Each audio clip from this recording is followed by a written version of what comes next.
Bah écoutez, ce que je vous propose, c'est, vu qu'on a pas mal de temps, c'est de regarder au moins un épisode. Alors vous avez le choix. Pour ceux qui veulent Final Fantasy, levez la main. D'accord, on a une dizaine de personnes. Star Wars 4. Bon, Matrix. Ouais, d'accord, ok. En fait, à la base, ma chaîne est basée en gros sur, je raconte l'histoire de l'image de synthèse au cinéma, mais je remonte le temps de 1973 jusqu'à genre 1993. Et là, en fait, pourquoi je traite un film de 1999? En fait, un pote qui bosse chez Ubisoft est passé à SIGGRAPH, qui est un gros salon de l'image de synthèse qui se passe tous les ans en Amérique du Nord. Et il m'a dit, si je trouve quelqu'un qui veut faire une interview pour toi, je te l'envoie? Bah oui, forcément, oui.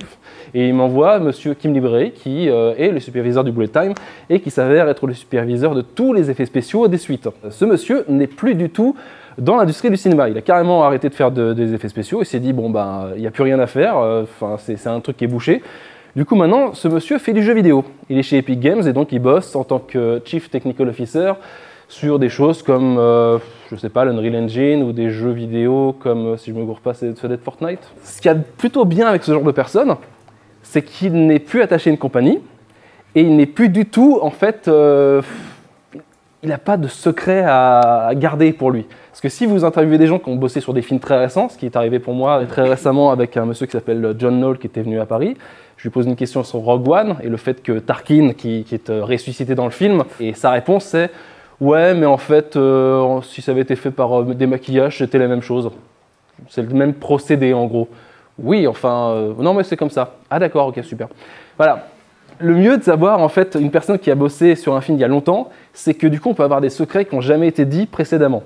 Et c'est donc le cas avec ce monsieur qui m'a enfin donné des trucs que je n'avais jamais vus en regardant tous les bonus du film à l'époque, notamment sur la scène de Morpheus qui marche dans l'eau, qui dit comme quoi, on n'aurait jamais pu faire cette scène, c'était la galère totale. Ça, vous l'aurez dans aucun DVD, dans aucun Blu-ray, dans nulle part. Même dans le magazine officiel qui s'appelle Cinefex, qui retrace en gros comment le film a été fait à l'époque. Mais le mieux, c'est toujours d'avoir la vision des personnes qui ont travaillé directement sur le film. Parce qu'eux ont forcément connu des galères qui ne seront pas forcément rapportées, plaisantes envers certains collègues.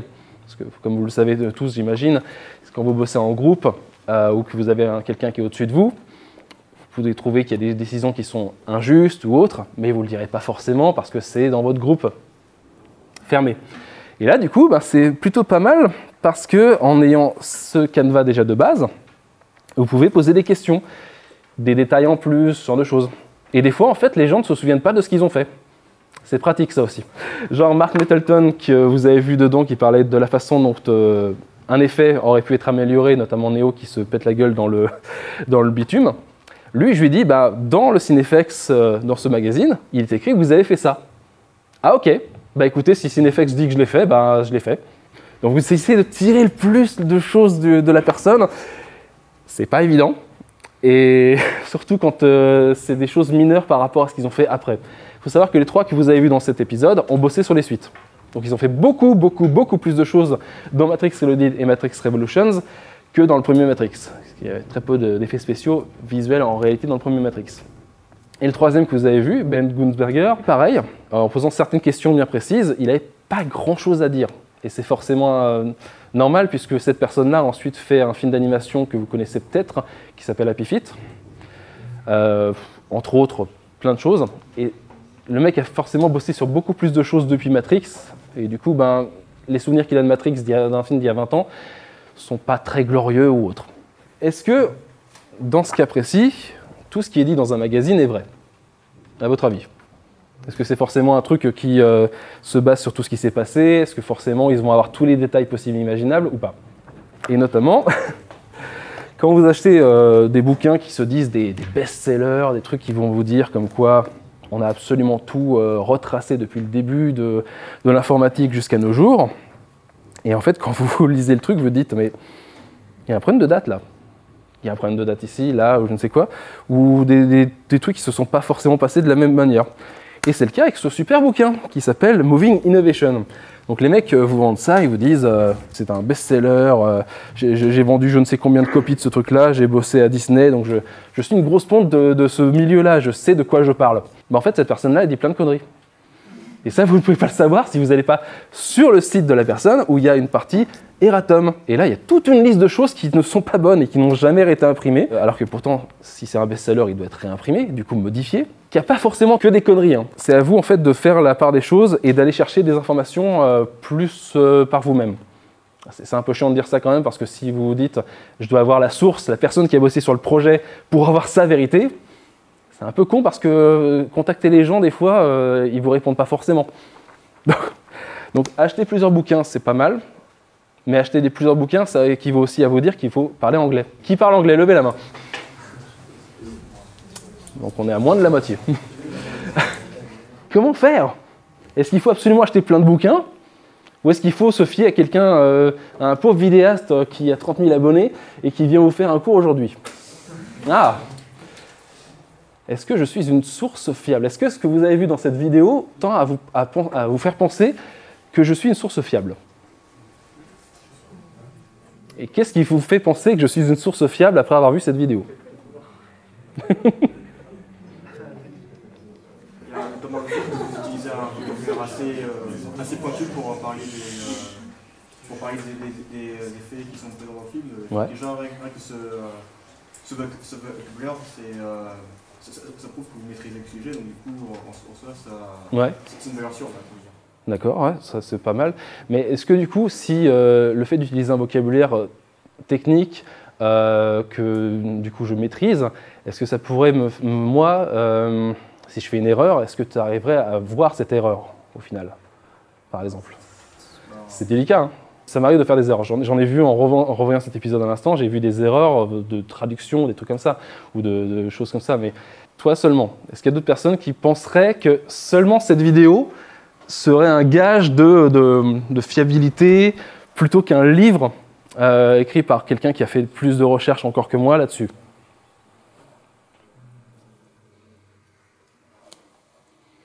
Pas forcément. Oui? Oui, parce que vous vous basez énormément sur votre interview avec Olivier.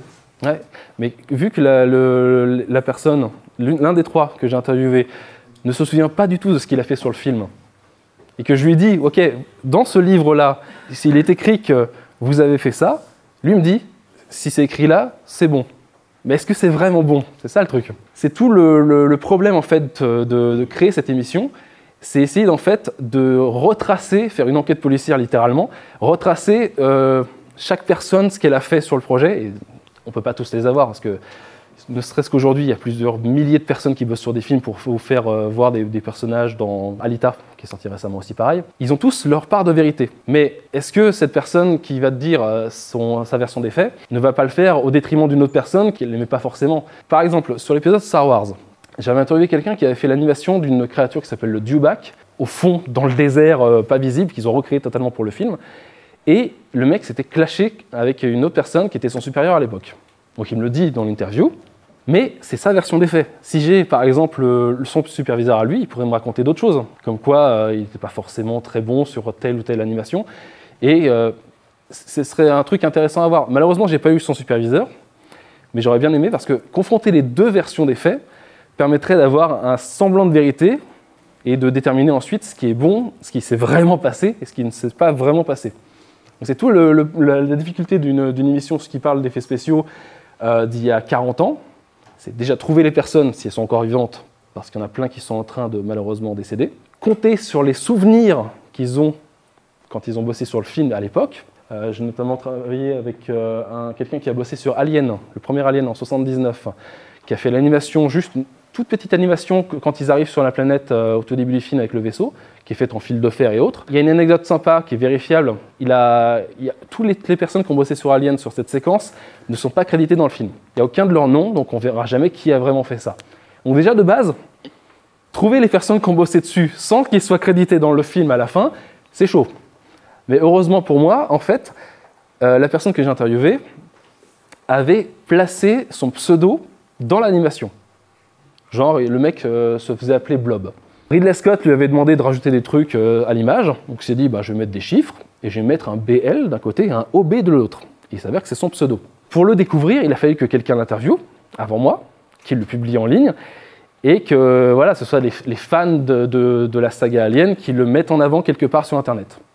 ce qui est impossible à trouver, c'est sur de nombreux films. Je prends un exemple d'un autre film qui s'appelle Météore de 79 aussi, avec une autre compagnie qui a bossé sur Tron après. Il est dit dans ce livre-là que c'est cette compagnie qui a bossé sur Tron. C'est la seule source que j'ai pour me dire ça. Ce bouquin-là n'en parle pas. Et tout ce que j'ai vu avant ça n'en parle pas non plus. Donc, je suis obligé, entre guillemets, de me fier à cette source-là pour dire que sur ce film-là, une telle compagnie a bossé, parce qu'ils ne sont pas crédités dans le film. Parce que c'est ça aussi le truc à faire quand on essaie de parler d'un film. La première étape, c'est de regarder les crédits de fin et de se dire, ok, telle ou telle personne a bossé sur ce film-là. Est-ce qu'ils sont sur les réseaux sociaux? Genre, est-ce qu'ils ont un Twitter, est-ce qu'ils ont un Facebook, est-ce qu'ils ont un LinkedIn? Et est-ce qu'ils sont d'accord pour parler de ce qu'ils ont fait il y a des années? Donc, généralement, en fait, il faut passer par LinkedIn. Est-ce que vous avez LinkedIn ici, par exemple? Est-ce que vous avez un profil LinkedIn pour montrer un peu ce que vous avez fait en termes professionnels? Pas forcément. Et pourtant, c'est là-dessus que vous trouvez le plus de gens qui ont bossé sur des films après Twitter. Parce que Twitter aussi, ils sont assez nombreux là-dessus. Alors ensuite, il faut contacter la personne, se présenter. Voilà, je fais une émission sur l'image de synthèse. Est-ce que vous seriez OK pour pouvoir échanger avec moi par mail ou Skype, ce serait parfait. Même filmez-vous. Est-ce que vous seriez d'accord pour vous filmer? Certains ne répondent jamais. D'autres vous ajoutent, mais ne vous répondent plus jamais ensuite. Pourquoi vous ajoutez, je ne sais pas. J'en ai quelques-uns comme ça. Genre le mec qui a fait Le Cobaye en 92, un truc sur la réalité virtuelle. Il m'ajoute, je me dis, ouais, super. Le mec se décrit comme visionnaire. Déjà, il a la grosse tête de fou.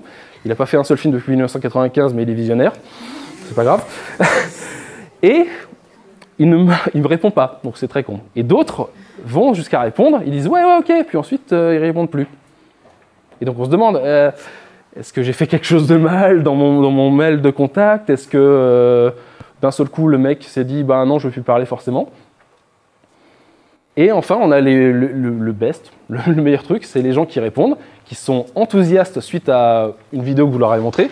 Parce qu'au début, forcément, ils se disent, c'est qui ce gars qui me contacte de France, là en plus, je ne sais pas qui c'est. C'est un peu bizarre comme truc, comme aspect. Vous lui montrez un truc que vous avez fait. Donc ça en français, il faut le traduire en anglais, sinon après, forcément, ils ne comprennent pas forcément le français. Et après, s'ils sont enthousiastes, s'ils veulent le faire, c'est trouver le moment pour le faire.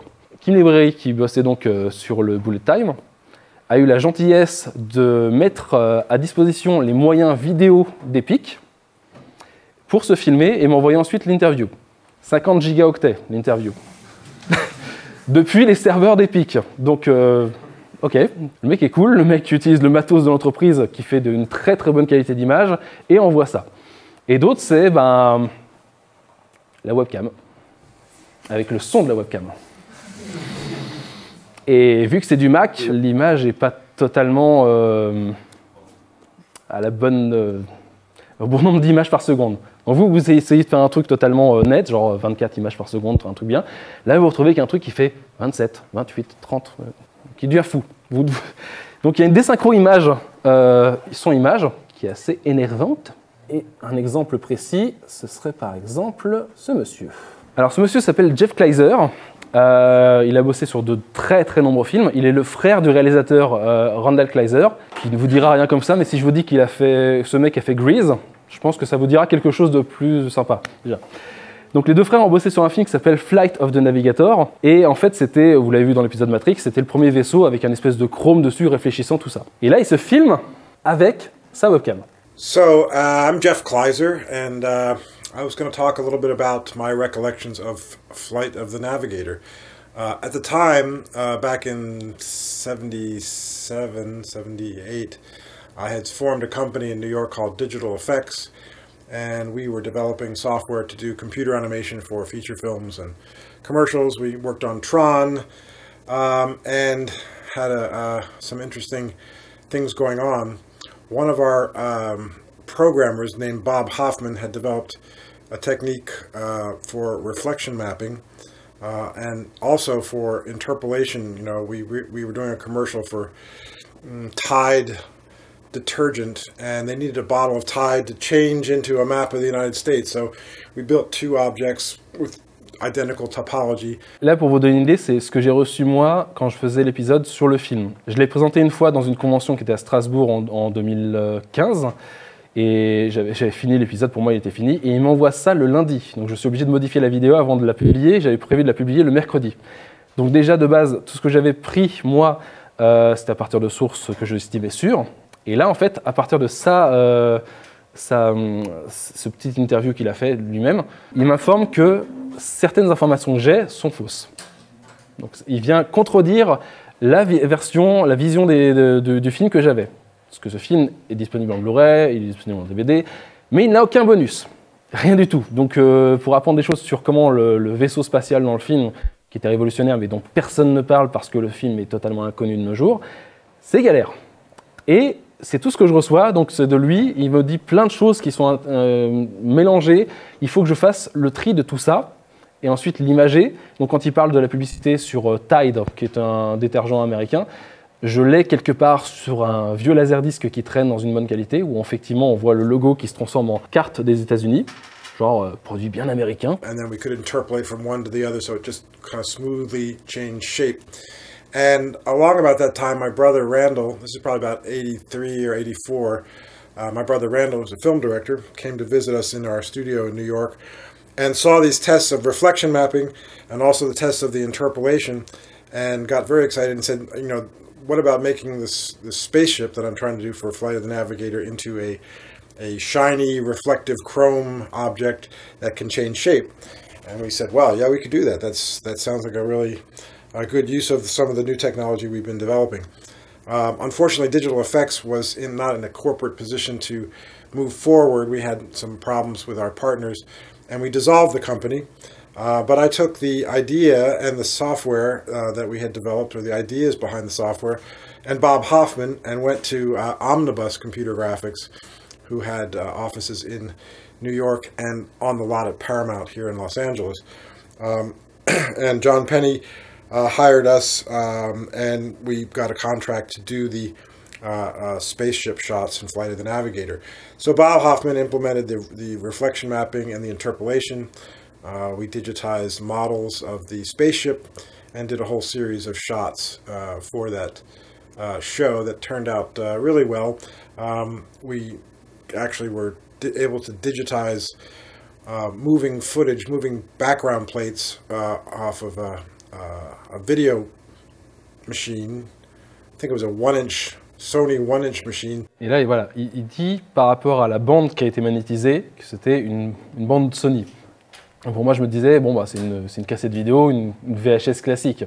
Et là, il dit que c'est une bande professionnelle qui a été utilisée, donc la qualité est bien meilleure. Ça, c'est un truc que j'ai dû factuellement remplacer dans l'épisode, quelques jours seulement avant qu'il sorte. S'il ne me l'avait pas dit, vu que je n'avais aucune source, l'épisode serait sorti avec cette erreur factuelle, que j'aurais pu corriger avec le temps, mais YouTube ne permettant pas de remettre en ligne une autre version de la vidéo, écrasant l'ancienne, chose que peut faire Dailymotion ou Vimeo par exemple, mais personne ne va sur Vimeo, et encore moins de personnes vont sur Dailymotion aujourd'hui. C'était obligé de faire un nouvel upload de cet épisode 13. We had transferred the background plates, the 35mm background plates, just of helicopter shots, to video, and then we frame by frame captured the video, frame off of the video, mapped that onto the Chrome spaceship to make it look like it was Chrome, and then sent that rendered spaceship image to the Funli F1 film recorder, where it was shot onto 35mm film, along with a mat for the spaceship. Those film elements would then go to an optical effects laboratory, I'm not sure, I forget which one, where the mat would be used to composite the spaceship over a background, whether it's a live action background or a matte painting like this one behind me of the Earth, to create the final composite. Bob Hoffman helped us. There was a whole sequence in the end of the film where the spaceship was flying through this negative world with lightning and all this crazy stuff happening, and we were facing a pretty tight deadline, and we realized that the Funli, the prototype supercomputer that we were using, was A, unreliable, and B, didn't have enough computing power to get this whole sequence done. Là, il parle d'un ordinateur qui a été utilisé sur Tron, qui en fait, à la base, bien avant d'avoir été utilisé sur Tron, était un truc commandé par l'armée US pour reconnaître, enfin une reconnaissance automatique de caractères. Genre vous écrivez quelque chose sur un papier, en fait l'ordinateur allait reconnaître si c'était un A, un B ou un C ou toutes les lettres de l'alphabet. Ordinateur qui ne sera jamais livré à l'US Army parce qu'ils vont annuler le contrat. Et la compagnie en question qu'il avait construite, donc Information International Inc., triple I en condensé, se retrouve avec un super calculateur sous les bras et ne sait pas quoi en faire. Du coup, en fait, il y a 2-3 personnes qui vont arriver et dire « Hey, mais nous, on peut s'en servir. On peut faire des images avec ça. » Et à l'époque, dans les années 70, faire des images pour le cinéma à partir d'ordinateurs qui sont faits pour du calcul d'entreprise ou autre, c'est pas du tout commun.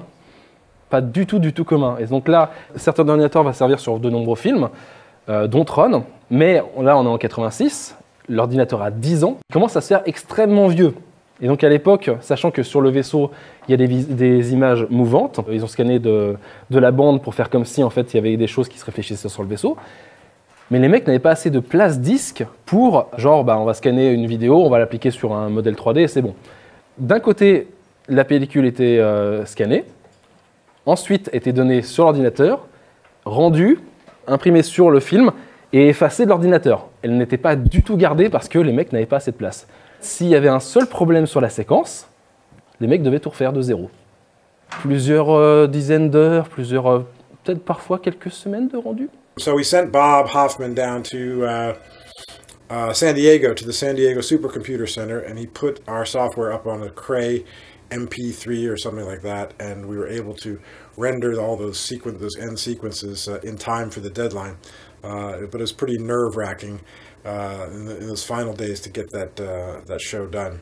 But it was a good example of somebody seeing some new technology and having an idea. Well, let's implement that and put it into a feature film. And they say it was the first reflection mapping in a feature film.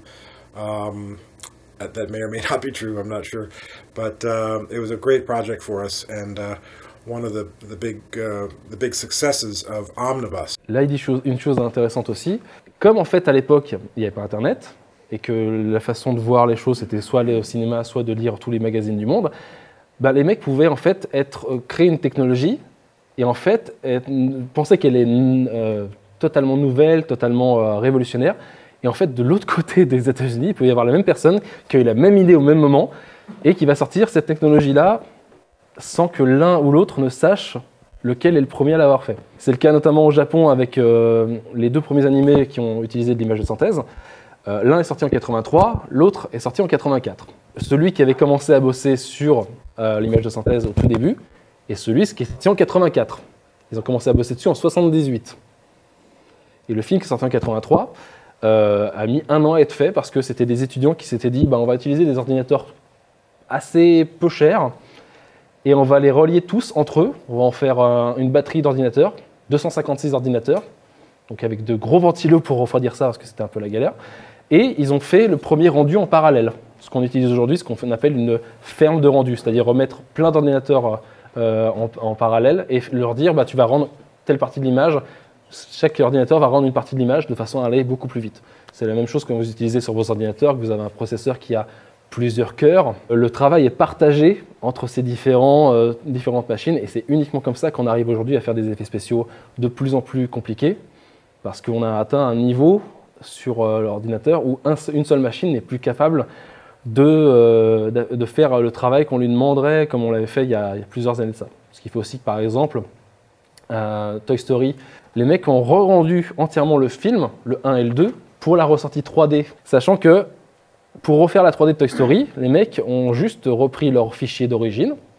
Ils ont pris, parce que vous avez une caméra dite virtuelle, vous avez votre scène en 3D, et vous dites, je mets ma caméra là, et en fait, cette caméra-là va capter la scène que vous avez créée pour le film. Et ce qu'ils ont eu juste à faire, c'est en fait mettre une autre caméra sur le côté, et comme ça, vous avez 2 points de vue, ce qui fait que vous avez une vraie 3D. C'est ce qu'ils ont fait pour Toy Story 1 et Toy Story 2, qui sont ressortis en 3D au cinéma, et notamment aussi en Blu-ray. Pour les fans de Final Fantasy, il y en avait tout à l'heure un petit peu, je pense que je vais vous passer l'épisode du coup. Je discuterai un peu plus de ça ensuite, et notamment de ce grand monde génial qu'est YouTube. Alors du coup, cet épisode-là est un peu différent aussi, dans le sens où je n'ai eu qu'un seul intervenant qui m'a parlé d'un seul des 2 films, Gérard Banel, donc, qui est un Français qui a bossé sur la simulation de vêtements. Une fois que le film a été terminé, il a repris sa technique de rendu de vêtements Et c'est toujours utilisé aujourd'hui, notamment sur des cinématiques de jeux vidéo, dont les Assassin's Creed utilisent tous en fait son algorithme qu'il avait créé pour Final Fantasy à la base. Une autre personne qui s'en est bien sortie, que vous avez pu voir tout à l'heure, c'est Andy Jones, qui a dirigé le court-métrage pour Animatrix. Il a ensuite bossé sur Avatar, l'une des personnes qui fait que Avatar était si bien animé en 2009. Donc Final Fantasy a été un échec total, mais il a permis à ces artistes d'évoluer et de créer des films qui n'auraient jamais pu être faits de cette manière-là auparavant. Et du coup, je vous ai apporté un truc qui est le dossier de presse officiel de l'époque, donc qui était un joli bleu comme ça, avec plein d'images très jolies, plein de trucs à destination des journalistes, pour dire que le film est génial, pour dire que c'était un truc qui a été fait en premier, tout ça, machin truc. Et pour quelqu'un qui cherchait à avoir plus d'informations sur le film comme moi, c'était un peu la galère parce qu'en fait, dans ce truc, il n'y a rien. Et je n'avais que ce monsieur comme source d'informations sur le premier film. Parce que contacter des Japonais, ils n'ont pas LinkedIn, les Japonais. Ils ont à peine Facebook, et surtout, ils ne parlent pas, ou très peu anglais. Et je ne parle pas japonais. Mais grâce à beaucoup de fans, et en France, il y a énormément de fans de Final Fantasy, notamment des sites très fournis sur le sujet, et qui sont capables de donner pas mal d'informations sur l'époque, sur comment ça a été fait et autres, et qui donc m'ont aidé énormément sur cet épisode en particulier. Un aspect particulier de YouTube, c'est que pendant des années, vous pouvez faire de la vidéo, vous pouvez mettre tout votre cœur dans la vidéo et tout ce que vous voulez faire en sorte que la vidéo soit la mieux possible, la plus factuelle possible. Si vous n'avez personne pour la regarder, ben vous êtes tout seul. Ou alors vous avez votre maman ou la famille qui regarde la vidéo qui dit « c'est bien !»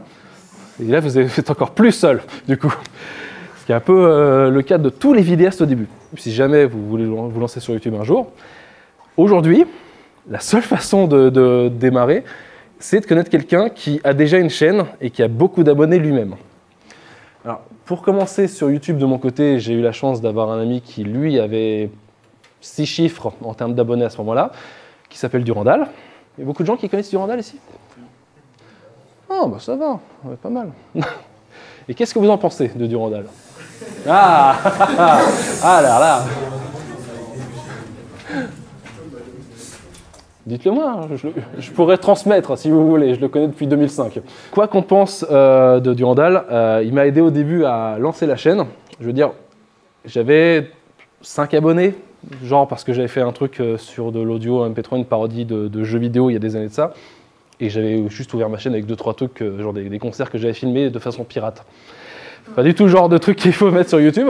Je lance le premier épisode et il m'avait dit, parce qu'il connaissait le projet depuis toutes ces années, depuis 2005, et je lui pose la question de savoir s'il voudrait bien m'aider. Du coup, le premier épisode sort, il le met en avant et j'ai mes premiers 100 abonnés grâce à lui. Et l'émission en elle-même commencera en août 2013. J'ai mis 8 ans avant de commencer. C'était un truc que j'avais commencé à la fac en 2005 avec juste une liste. Genre j'ai vu Tron, je me dis ça a commencé où en fait?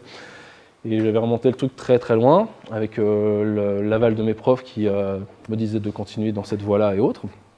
Sauf que j'étais sur du DVD, le Blu-ray est arrivé, je me suis dit je vais passer à l'HD, je vais attendre un petit peu. Et surtout, il y a eu le développement des réseaux sociaux entre-temps qui a fait qu'on pouvait plus facilement contacter les gens qui ont fait les films que précédemment, où en gros c'était un courrier envoyé très très loin et attendre une réponse éventuelle. Pour ceux qui veulent se lancer sur YouTube, quoi que vous fassiez, que ce soit bon ou mauvais, si personne ne vous aide à vous lancer sur YouTube, vous n'existerez jamais. Durandal était un premier point pour commencer, pour avoir les abonnés, mais en fait, ce qui était le plus important après, c'est de faire des collaborations. Donc il faut trouver des gens qui sont compatibles avec ce que vous essayez de mettre en avant sur votre chaîne, des vidéastes de cinéma, qui vont avoir des thèmes qui sont à peu près proches des vôtres. Je veux dire, l'épisode Star Wars que j'avais éventuellement prévu de vous montrer avait été partagé par un autre vidéaste assez connu qui s'appelle Nota Bene, dans son épisode à lui qu'il avait fait sur Star Wars. Donc il m'avait partagé au début, ce qui m'a fait gagner 1000 abonnés en une semaine. La chaîne a fait encore un bond en avant très récemment grâce à un autre vidéaste qui lui était abonné depuis ce même épisode Star Wars. La chaîne était à 14 000 abonnés, elle est passée à 32 000 abonnés en un week-end. Et plus de x2 sur le nombre d'abonnés en un week-end grâce à un mec qui a 3,7 millions d'abonnés. Et c'est le genre de truc qui peut vous changer la vie du jour au lendemain. Personnellement, ça n'a rien changé parce que j'ai pas forcément plus de vues sur la chaîne Et à chaque fois que je sors une vidéo, j'ai moins de gens qui regardent au fur et à mesure. Tu vois le compteur qui passe de 32 840, il est passé à 32 555. C'est des abonnements compulsifs qui font que tel vidéaste a dit « c'est bien, je vais m'abonner ». Mais en fait, après, les gens se rendent compte « mais en fait, pourquoi je me suis abonné ?» Donc ils se désabonnent de la chaîne. « Ouais, j'ai plein d'abonnés, ça va faire plein de vues !» Eh ben non, non, non. En vrai, sur YouTube, vous ne pouvez pas vraiment prévoir ce qui va marcher. Et c'est atroce de dire ça, parce qu'en fait, vous pouvez mettre autant de cœur à l'ouvrage dans une vidéo, vous dire ouais, c'est bon, j'ai des choses qui n'ont jamais été dites, j'ai des gens qui vont parler du truc d'une façon qui n'a jamais été évoquée avant. Ben, si ça ne résonne pas avec les gens qui regardent YouTube, et quand vous allez vous balader dans les tendances de YouTube, le cancer de YouTube, genre, qu'est-ce qu'il y avait récemment déjà?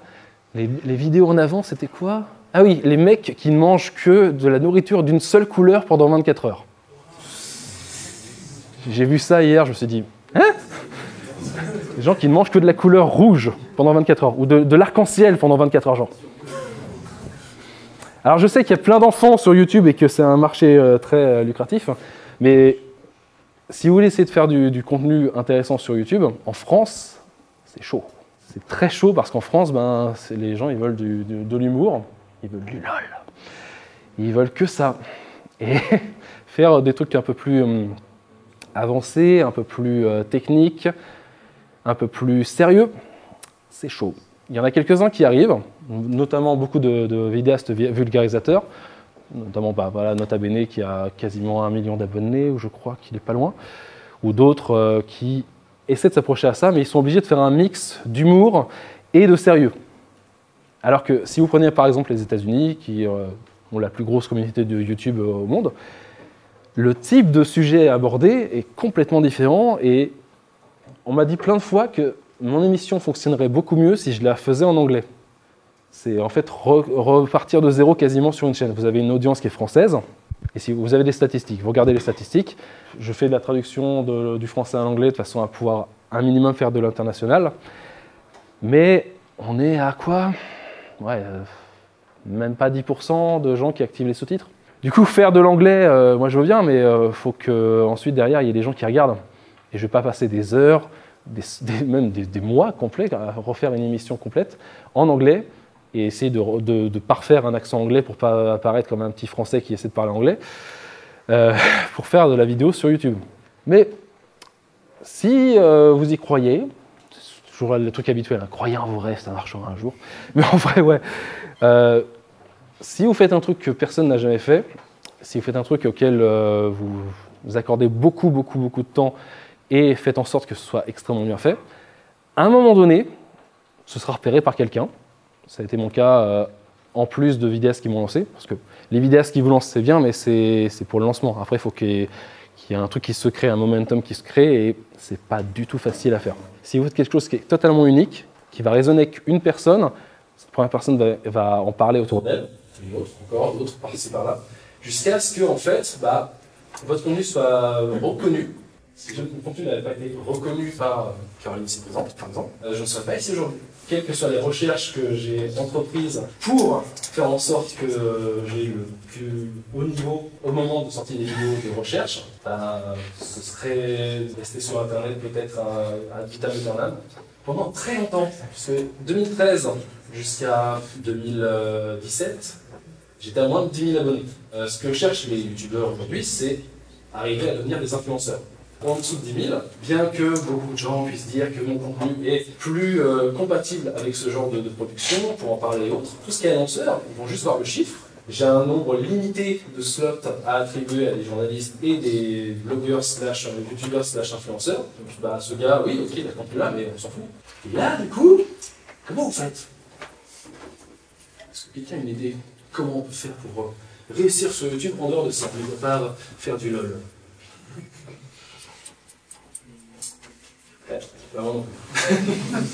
Moi non plus, et j'essaye tous les jours d'y arriver, et c'est pas évident du tout, mais c'est ce genre de rencontre avec des gens qui ne connaissent pas forcément mon travail, qui permet de voir si j'ai réussi à capter une audience un peu plus large que celle que j'espère de base, et si j'ai réussi à vous capter aujourd'hui, ma mission est remplie.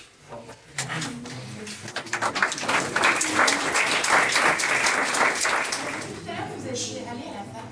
Oui. Et du coup, je voulais savoir, qu'est-ce que vous avez fait comme formation? J'étais à Saint-Quentin-en-Yvelines et j'ai fait une fac de langue, je voulais faire une fac d'anglais, que j'ai abandonné après 2 fois la première année. C'était intéressant, mais il y avait trop de littérature et c'était pas ce qui m'intéressait le plus à ce moment-là. Mais j'ai eu des cours de cinéma à ce moment-là avec un prof qui s'appelait Monsieur Desserre, qui n'enseigne plus à cette université maintenant, qui m'a donné pas mal de goût de cinéma en plus de ce que j'avais déjà comme bagage culturel. Ça n'a pas été inutile au final, même si mon anglais a plus été façonné et amélioré par toutes les séries que je téléchargeais pour les voir en VO, sans sous-titres, que la fac en elle-même ou le lycée. Oui.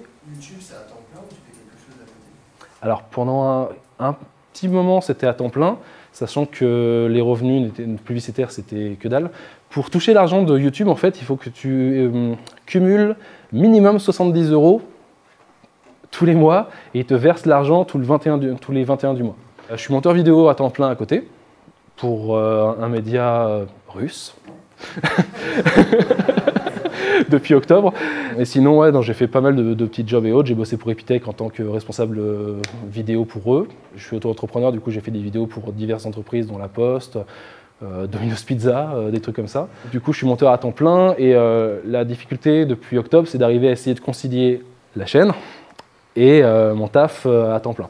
C'est pas évident, mais comme j'ai un rythme de parution qui est de l'ordre d'une vidéo par mois, ça reste encore compatible. Si c'était quelque chose comme une vidéo par semaine ou alors pire que ça, parce que pour marcher aussi sur YouTube, il faut publier très régulièrement, genre tous les jours. Ça, je pourrais pas par contre. Ce serait impossible. À moins de faire du live, mais j'ai pas la connexion chez moi pour faire du live ou quoi que ce soit, donc c'est mort. Oui. Dans cette idée du financement, vous avez déjà pensé à faire des aides comme celle qu'il y a dans le CNC Talent?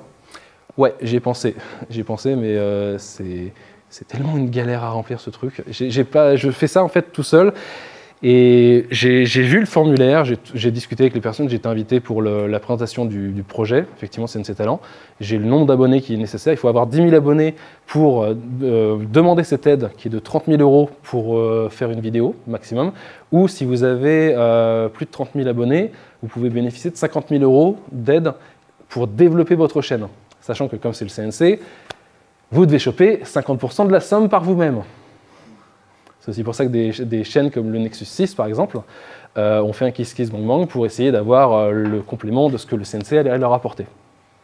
Ils ont réussi de leur côté, mais sur les 98 000 € qu'ils ont chopés, avec toutes les taxes, toutes les contreparties et autres qu'ils avaient à donner, au final, ça ressemblait plus à quelque chose comme 60 000 € qu'autre chose. Je prévois de faire un Kickstarter pour faire un documentaire. J'y suis pas encore, mais c'est un sujet qui résonnera plus avec des Américains. Du coup, j'éviterai de faire un Ulule ou un Kiss Kiss Bang Bang en France, parce que les films évoqués sont plus américains. Je veux dire, The Last Starfighter, mis à part ceux qui ont vu Karim Debache ici sur son émission, connaissent. Labyrinthe, avec David Bowie, pas forcément. Et 2010, la suite de 2001, c'est encore moins connu du coup. Ces 3 films-là seront évoqués sur une seule compagnie qui les a fait derrière. Et j'ai tout plein de gens qui veulent en parler, mais il faut que je trouve le moyen de vendre ça bien pour faire un bon Kickstarter. Parce que le but étant d'aller faire un road trip aux États-Unis, aller interviewer chacune de ces personnes-là, leur avis en direct et non pas via un Skype ou autre. J'ai plein de personnes qui sont d'accord pour le faire. J'ai déjà récupéré 400 diapositives originales de l'époque, données par quelqu'un qui bossait au studio, qui s'appelle Larry Yeager, qui a bossé sur The Last Starfighter, qui a bossé sur tellement de trucs que c'est un fou. Ce mec a une reconversion professionnelle assez folle d'ailleurs, parce que la compagnie est morte en 87. Le surlendemain où il apprend que la compagnie est morte, il se fait embaucher chez Apple. Ensuite, il devient prof et il a fini sa carrière à Google. Là, il est retraité maintenant. Très bonne carrière, ce monsieur. Très, très sympa aussi au passage. Et les financements participatifs, on peut se dire que ça peut marcher, mais avant de faire un financement participatif, il faut effectivement que tu aies une communauté derrière qui soit d'accord pour relayer ton appel à te financer, ou que tu connaisses de gros vidéastes qui aiment ton contenu pareil et qui sont OK pour te mettre en avant. Et ça, avant d'y arriver, c'est chaud. Moi, de mon côté, ça peut encore peut-être passer, mais je ne trouve pas encore que c'est une masse critique pour arriver à faire ce que je voudrais faire. Justement, tu parlais des tendances un peu conserveuses de YouTube. Oui. Tu penses que l'algorithme de YouTube tend vraiment à s'améliorer ou vraiment à dégringoler? Ben, si tu as suivi ce qui se passe avec l'article 13 récemment, tout ce qui est youtubeur qui utilise du contenu copyrighté, selon YouTube en tout cas, et serait menacé parce que on ne pourrait plus voir ses vidéos. En vrai, le truc de YouTube qu'il ne veut surtout pas faire, c'est commencer à faire son job, c'est-à-dire vérifier vraiment ce qu'il y a dans ses vidéos. C'est ce que l'article 13 les obligerait à faire. Parce qu'actuellement, si tu utilises quelques secondes d'un truc copyrighté dans ta vidéo, c'est toute ta monétisation de toute ta vidéo qui est foutue en l'air. Alors que tu as, imagine une vidéo de 30 minutes, que tu as fait toi-même et autres, et tu as 5 secondes qui traînent par là où c'est mort. Et ça les obligerait en fait à trouver une solution pour toi, vidéaste, légale, parce qu'actuellement c'est genre, si l'ayant droit a dit non, YouTube il s'en fout. En combien de temps les premières idées qu'ils peuvent te dire jusqu'à la publication? Il faut combien de temps en général pour faire une vidéo? Waouh. Montage, etc. Je bosse sur plusieurs épisodes en même temps. Il y a des épisodes qui attendent la sortie de films dans des versions remasterisées. Abyss de James Cameron notamment, qui devrait enfin sortir en Blu-ray cette année, j'espère. Ça peut aller d'1 mois à 2 mois pour ce genre les 2 vidéos que vous avez pu voir. Sachant que la vidéo que vous avez pu voir, le Final Fantasy, a été fait à la base pour une soirée spéciale qui devait être organisée à un cinéma qui s'appelle le Max Linder à Paris, Max Linder Panorama, qui devait avoir une soirée donc, avec les 2 films Final Fantasy, et je devais avoir ma petite vidéo documentaire entre les 2. La soirée a été annulée, j'avais fait toutes ces recherches pour rien, et du coup j'ai décidé de sortir la vidéo quand même. Mais pareil pour la Star Wars qui est disponible sur la chaîne, la vidéo Star Wars Trilogy avait été faite à la base pour une convention qui fêtait Star Wars fin 2015. Je leur ai fait un truc spécifiquement pour eux, et comme j'étais pas connu, ils en avaient rien à foutre. Ils l'ont pas mise en avant, du tout, et je me suis retrouvé avec une vidéo faite pour un festival à la base, qui au final est actuellement la vidéo la plus regardée de ma chaîne avec 56 000 vues. Donc c'est cool. Mais ces 2 premières vidéos hors série, vu que je fais normalement l'histoire de l'image de synthèse de 73 à 93, ont fait plus que toutes les autres vidéos de la chaîne pour le développement externe. Parce que si tu parles de films connus, forcément tu vas attirer des gens qui... Mais en termes de recherche, ça peut aller sur plusieurs années. Mais après c'est moi, hein. Je cherche des détails là où d'autres personnes n'en verraient pas forcément. Alors, tu nous as parlé tout à l'heure des sources de recherche, mais les sources d'images que tu utilises, parce que c'est richement illustré. J'ai vu cette vidéo avec, on parlait du copyright, mais aussi justement comment tu utilises toutes ces sources d'images, d'où elles viennent, comment tu traites toute cette matière. Pas mal de vidéos qui sont fournies par les artistes eux-mêmes, ce qui fait que je peux avoir des choses qui n'ont jamais été vues auparavant. Mais la majorité, c'est des choses récupérées dans des bonus de DVD, de Blu-ray, même de Laserdisc. Pour ceux qui ne connaissent pas, c'est l'ancêtre du DVD qui fait la taille d'un vinyle et qu'il faut lire dans un lecteur tellement gros qu'en fait il fait 20 kilos. Donc il faut numériser ça comme on numériserait une cassette vidéo. Et c'est à partir de ça qu'on peut récupérer des choses introuvables ailleurs. Je pense par exemple à Abyss, quand on a la tentacule d'eau qui est dans le film. Pour faire cette tentacule d'eau, pour faire les réflexions autour, ils avaient fait un truc qui s'appelait une cube map. Donc en gros, ils avaient pris des photos du plateau de tournage de chaque côté et ils avaient fait un cube en 3D.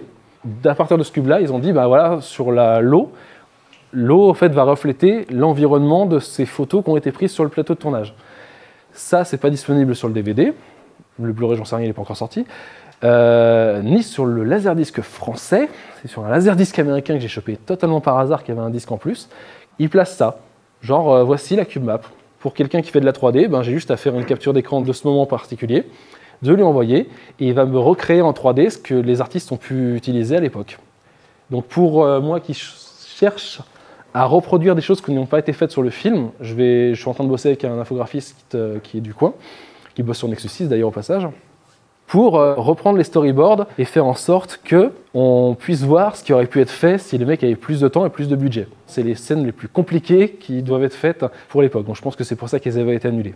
Ça, c'est une source, une des sources, mais aussi les livres que j'ai aujourd'hui sur la table, notamment sur un épisode que j'ai fait sur le morphing, qui est la transformation d'un homme en un animal ou autre, ont été facilités parce que dans ce gros pavé que j'ai apporté, on peut avoir des images qui n'ont jamais été montrées ailleurs, ou alors en très basse définition, ce qui fait que vous avez un scanner, vous avez juste à faire en sorte de prendre votre scanner, de mettre le bouquin dedans et de les scanner. C'est utiliser tout ce que vous avez à votre disposition de façon à ce que votre épisode soit le plus complet possible. Ça veut dire aussi regarder énormément de contenu et trier, faire un tri et faire peut-être un ours ou même un document Excel ou Word dans lequel vous vous dites « Ok, j'ai vu telle image dans tel documentaire, dans tel film, et ça peut m'aider pour cet épisode. » Pour Matrix, ce qui était pratique à faire dessus, c'est que les mecs sur le DVD d'origine de 99 avaient inclus énormément de choses pour expliquer ce qu'était Matrix. Parce que beaucoup pensaient que c'était trop intellectuel Matrix. Du coup, ils avaient fait plein de petites bonus, petites featurettes pour dire quel est le concept, comment telle scène a été faite. Et il suffit de piocher dans ces moments-là pour trouver des choses qui ne sont pas forcément dites. Quand dans l'épisode Matrix, Kim Libri expliquait qu'ils ont dû refaire le moment où Morpheus se fait shooter dans le pied et qu'ils ont dû le refaire entièrement sans l'eau, si vous regardez les bonus, vous trouvez la scène d'origine foirée, qu'ils n'ont pas utilisée entièrement dans le film final. Mais elle est dans les bonus. Si vous arrivez à faire la connexion entre cette personne qui vous a dit que c'était foiré et que vous le trouvez dans les bonus, vous pouvez le montrer comme ça. Ou alors, si ce n'est pas montrable, ça m'arrive aussi de faire appel à des infographistes pour recréer des éléments qui ne sont juste pas montrés. Exemple avec Labyrinthe, où ils ont créé une chouette en image de synthèse. Les mecs à l'époque avaient fait un buste de tête de chouette, et pour la scanner, puisqu'il n'y avait pas de scanner facilement utilisable à l'époque, ils ont foutu le buste qui était en terre glaise ou en argile, je ne sais plus, sur un lecteur de vinyle.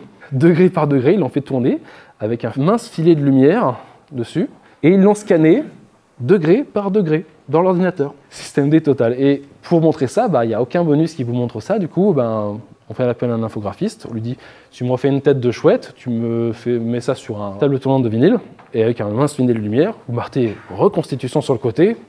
Et c'est beaucoup plus visuel, en plus de la personne qui dit comment ça avait été fait à l'époque. C'est un complément plutôt cool comme ça. Très bonne question. Il y a plein de gens qui tentent de faire des choses différentes sur YouTube pour passer outre ce fameux bot et ces restrictions d'utilisation de contenu copyrighté.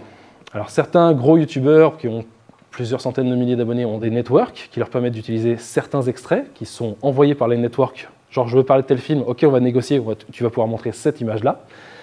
Mais pour ceux qui n'ont pas de network, comme moi, il y a des méthodes de montage qui font que le bot ne trouvera jamais de lui-même qu'il y a tel ou tel film dans votre vidéo. L'épisode Final Fantasy, il y avait 78 films en extrait dedans. Mais en fait, les extraits sont courts. Les extraits sont entre 2 et 4 secondes maximum. Ils ne sont pas recadrés, ils ne sont pas foutus sur le côté, ils ne sont pas inversés comme certains disent que ça pourrait être la bonne chose à faire pour marcher. Ils sont juste mis de telle sorte à ce que le bot devienne fou. Il faut juste rendre fou le bot. Parce qu'il y avait une règle que j'avais entendue, je ne l'ai pas vérifiée en gros, qui fait que si tu mets moins de 9 secondes d'un extrait d'une vidéo, d'un film en ligne, le bot ne trouvera pas cette vidéo. En vrai, le bot se base sur le son. Si tu as la bande son d'un film, il va trouver la correspondance, et notamment la musique. J'ai eu plein de vidéos qui étaient démonétisées, celle sur Tron quand je l'ai mis en ligne. J'avais utilisé un morceau de la musique de Tron, et directement, schlac, démonétisé, juste démonétisé. J'avais enlevé la vidéo de ma chaîne, et j'avais juste modifié de façon à ne plus avoir cette musique à ce moment-là. Mais d'autres fois, en fait, tu as des identifications manuelles, où les gens se disent « Ah, lui, il parle de ce truc-là, je vais aller voir. » Donc c'est quelqu'un qui a du temps à perdre, ou qui est payé à le faire, je ne sais pas. Pour voir si tu as utilisé du contenu copyrighté. Ce qui m'est arrivé sur ma vidéo sur sur la série Westworld, où je parle des films aussi, où j'utilise des extraits de la série Westworld, et j'ai un claim de WTV, donc Warner Bros TV, qui me dit « Hey, non, on te démonétise ta vidéo ». Et donc dans ce cas-là, soit tu leur balances le texte de loi qui dit que comme tu fais une vidéo avec courte citation, abus de journalistique, tout ce qu'il faut, ce qui est logique, c'est vrai, tu peux garder cette vidéo en ligne. Le problème, c'est que tu as des ayants droit qui n'en ont rien à foutre de ce texte de loi. J'ai attendu patiemment, parce qu'en fait, tu peux attendre jusqu'à 1 mois, et si les mecs ne répondent pas dans le mois écoulé, tu as gagné. Ne me demande pas pourquoi, c'est très bizarre, mais tu dis non, et tu leur envoies le truc. En 1 mois, s'ils n'ont pas dit « Ah bah oui, ok », tu as gagné. À chaque moment où tu finis ta vidéo, tu as passé des heures, des semaines et tout, à faire ta vidéo, tu la mets en ligne, et même si ça rapporte que dalle en termes d'argent, ça rapporte en référencement. Si ta vidéo n'est pas monétisée, elle n'est pas mise en avant par l'algorithme YouTube. Donc tu dois essayer d'arriver de parler de films dont tu n'as pas les droits, et faire passer tout ça à travers le bot. Il y a des trucs aussi que j'aime faire aussi pareil, c'est trouver des moments dans le film dont le réalisateur en fait a fait un cut, mais pendant que tu passes à un autre plan, la scène derrière ne continue pas. Genre j'ai fait ça sur Retour vers le futur 2, t'as Marty qui regarde pour voir le Café 80, t'as un cut, tu vois le Café 80, puis tu reviens sur Marty. Si tu viens le plan où tu vois le Café 80 et que tu reprends les 2 morceaux, tu les mets ensemble, il n'y a pas de temporalité. Il y a juste un changement de colorimétrie bizarre, mais en gros tu peux t'amuser à faire un morceau de scène plus long en rassemblant 2 morceaux de scène. Et comme le bot, lui, va essayer de trouver un film qui est complet, c'est-à-dire telle seconde à telle seconde, bah là, tu lui as trouvé un truc qui lui fout en l'air un peu son algorithme. Et donc, tu peux tricher comme ça. Est-ce que tu utilises une base de données pour répertorier justement tes infos, toutes tes sources, tous tes extraits Tu travailles sur plusieurs projets en même temps, ou est-ce que tu as vraiment une super mémoire pour te rappeler de tout, de chaque détail, de chaque info? J'ai envie de dire oui, mais en fait, ce serait un peu présomptueux quand même. Mais non, j'essaie de faire des documents Word dans lesquels je vais noter quelques idées, des mots-clés, des trucs qui fait que. Pour Matrix notamment, vu que c'est une vidéo que j'avais commencé puis arrêtée parce que j'avais trouvé du taf à plein temps en même temps, j'avais commencé à regarder des bonus que j'ai dû revoir par la suite parce que j'avais noté certaines idées clés. Mais en faisant les interviews entre-temps, j'avais besoin de revoir certains morceaux que je n'avais pas forcément pris en compte pour pouvoir faire du montage, pour pouvoir confronter des idées qui avaient été évoquées dans les interviews. Des fois, je fais des bases de données, d'autres fois, je me fie juste à ma mémoire, mais ça m'arrive de faire juste un gros document Word avec tout dedans, ou une base de données Excel, notamment pour tout ce qui est livres ou magazines, pour dire dans tel numéro, ils évoquent tel film. Du coup, j'ai pas besoin de feuilleter les 50 numéros et me dire dans tel truc, il y a ça. Ça, c'est plutôt utile. On voit bien que tu as un vrai intérêt, si ce n'est une passion, pour les supports physiques. Ouais. Donc ça, c'est vraiment super intéressant. Qu'est-ce que tu penses vraiment des années à venir Pour toi, est-ce qu'il y a un côté archive de tout ça qui est très important? Dans 10 ans, comment tu vois les choses? Ouais, le problème de la dématérialisation des contenus en vidéo aujourd'hui, enfin, je pense qu'ici, pas beaucoup de monde achète des films en disque. Vous avez tous Netflix ou des trucs comme ça, vous téléchargez et vous regardez des films comme ça. Qui est-ce qui achète encore des films en DVD ou en Blu-ray ici? Ah, moi, je suis content, ça fait plaisir. Ça fait plaisir. Et alors, du coup, pourquoi vous achetez des films en DVD ou en Blu-ray? Qu'est-ce qui vous attire dessus? Qu'est-ce qui vous fait que vous voulez les avoir en format physique? C'est surtout en fait le plaisir d'avoir une trace physique d'un film qu'on apprécie. Ouais. Aussi trancher dans sa bibliothèque. Ouais. Comme un livre, du coup, un peu. Ouais. D'accord, ouais. Un objet collection, ouais. Pour les bonus aussi, par exemple, non? Ouais, ce genre de choses. Hein. C'est un peu aussi pour ça que j'achète des films encore en physique. C'est aussi parce qu'il y a pas mal de bonus, mais malheureusement, je ne sais pas si vous avez remarqué ces derniers temps, mais les bonus intéressants sur les films qui sortent sont plus des clips promotionnels que des trucs qui rentrent vraiment en détail sur la création des films. Et ça, c'est un peu dommage. Il y a aussi des films dont des bonus sont créés uniquement pour Internet. Et comme le film n'a pas forcément marché, le film qui est sorti en Blu-ray n'a aucun de ces bonus. Je prends l'exemple de Tomorrowland, à la poursuite de demain, en français, je crois, qui n'a que dalle en bonus, et tout le reste est sur YouTube. Donc c'est un peu dommage, ces bonus existent, mais ils ne sont pas inclus dans le disque. Le problème de la dématérialisation, c'est que, à mon sens, comme ils vont tous vouloir avoir une part du gâteau, Netflix étant le leader actuellement, mais on a vu avec Canal+, qui voulait lancer son service Canal+ série, pour littéralement faire le Netflix killer ou je ne sais quelle connerie encore qu'ils vont essayer de faire. Bonne chance à eux. Il y a Apple qui va lancer son service de streaming, et surtout, il va y avoir Disney. Disney qui détient depuis pas longtemps tout le catalogue de la 20th Century Fox, et qui pourrait, on évoquait ça avec des amis récemment, qui pourrait, pour lancer son service de streaming, mettre en place les versions non altérées de Star Wars, telles qu'elles avaient été vues au cinéma en 77, 80 et 83. Et ça, les vieux de la vieille qui sont pour le physique, ils seraient obligés de s'abonner au service de façon à pouvoir voir les films tels qu'ils ont été faits à l'époque et tels qu'ils, eux, s'en souviennent. Le danger de ça, c'est qu'en fait, quand on aura 3 tonnes de plateformes de streaming qui chacun auront un morceau du contenu que vous voulez, qu'est-ce que vous faites? Vous êtes obligé de vous abonner à toutes? C'est déjà le cas avec les animés japonais. Je connais quelqu'un qui dépense 75 € en abonnement tous les mois entre du Crunchyroll, entre je ne sais quel service de streaming pour voir ces animés tels qu'ils veulent les voir tous les mois. C'est pas non plus aussi extrême que les droits du foot qui coûtent plusieurs centaines, ou je sais plus, on est peut-être du côté du milliard bientôt, de droits pour que ce soit morcelé entre 3 tonnes de chaînes différentes avec des abonnements que vous devez payer tous les mois. Le danger, c'est ça, c'est d'avoir des services auxquels vous serez obligé de vous abonner pour pouvoir voir les films que vous aimez, et si vous ne vous abonnez plus, vous ne pouvez plus profiter des films en question. Ou alors ils disparaissent du jour au lendemain. Les constructeurs abandonnent le Blu-ray au fur et à mesure. Samsung a annoncé récemment qu'il a arrêté la construction de lecteurs de Blu-ray disques, et il y a de moins en moins d'usines qui assemblent du Blu-ray qui sont existantes dans le monde. Et ça va aller de moins en moins puisque chaque année, le format physique, les revenus du format physique descendent. Si vous voulez voir vos films, ben, vous serez peut-être obligé de pirater, ce qui est un peu dommage que si vous aimez une œuvre et que vous voulez donner de l'argent à toutes les personnes qui ont bossé dessus. Bon, après, c'est aussi pour voir le message pourri au début du DVD qui dit « Vous ne voleriez pas une voiture, alors pourquoi voler un film ?» Un genre de connerie, quoi.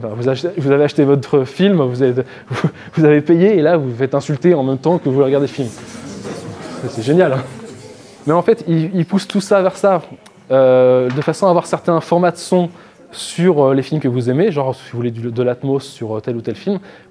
Maintenant, vous pouvez ne l'avoir pas forcément sur le Blu-ray, mais uniquement sur des formats de streaming. Vous vous dites, ben, j'ai acheté le Blu-ray, je me dis j'ai la meilleure qualité vidéo, je ne sais quoi possible.